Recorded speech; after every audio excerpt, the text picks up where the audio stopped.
இந்த ரைடுன்றது வந்து பாஜக சட்டமன்ற தேர்தலுக்கான தனது ஆட்டத்தை தொடங்கிவிட்டது அப்படின்னு எடுத்துக்கலாம். அதில் இன்னும் சந்தேகமே கிடையாது. ஏனென்றால் அதிமுக பக்கத்திலே போய் அவர்கள் கூட்டணி வைத்ததற்கு பின்பு அதிமுகவே ஏறத்தாழ அவர்கள் ஒழித்து கட்டிவிட்டார்கள். ஒரு குடம் பாலிலே ஒரு துளி விஷம் கலந்ததற்கு பின்னால் அதை பாலாக திரும்ப பயன்படுத்த முடியாது, அது பாலாகிவிடும்.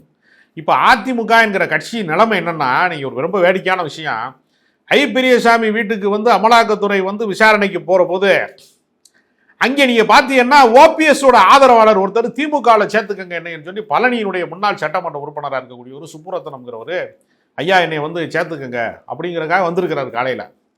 அப்போ அதிமுகவினுடைய கதையை இவர்கள் முடித்து விட்டார்கள்.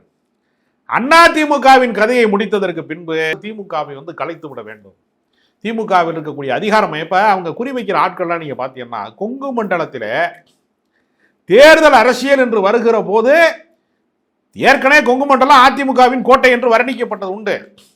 அந்த கோட்டையிலேயே ஒரு ஓட்டையை போட்டது மாதிரி ஒரு கலகலத்து போற அளவுக்கு கடுமையாக தேர்தல் பணி செய்யக்கூடிய ஒரு செந்தில் பாலாஜி. அப்ப அவரை வந்து அண்ணாமலை வெற்றி பெற வேண்டும் என்பதற்காக அல்லது வந்து அதிமுக வெற்றி பெற வேண்டும் என்பதற்காக செந்தில் பாலாஜி மேல வழக்கு போட்டாங்க. இப்ப இவர் பார்த்தீங்கன்னா திண்டுக்கல்ல எம்ஜிஆரே எடுத்து அரசியல் போனார். ஏன்னா எம்ஜிஆர் அவர்கள் வந்து முதல் முறையாக கட்சி ஆரம்பித்து திண்டுக்கல் இடைத்தேர்தலில் தான் மாயத்தேவர் என்பவர் போட்டிட்டார்.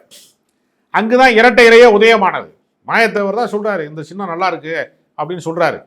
அந்த மாயத்தேவரையே தோற்கடித்த வரலாறு திண்டுக்கல் ஐ பெரியசாமிக்கு உண்டு. அப்ப அவர் வந்து ஒரு தன்னிகரற்ற ஒருவராக அங்கு இருக்கிறார். ஒரு மிகப்பெரிய அரசியல் ஜாம்பவானாக அவர் இருக்கிறார். தேர்தல் களத்திலே வெல்ல முடியாத சக்தியாக யாரெல்லாம் இருக்கிறார்களோ அவர்களை நோக்கி தான் பாயிறாங்க.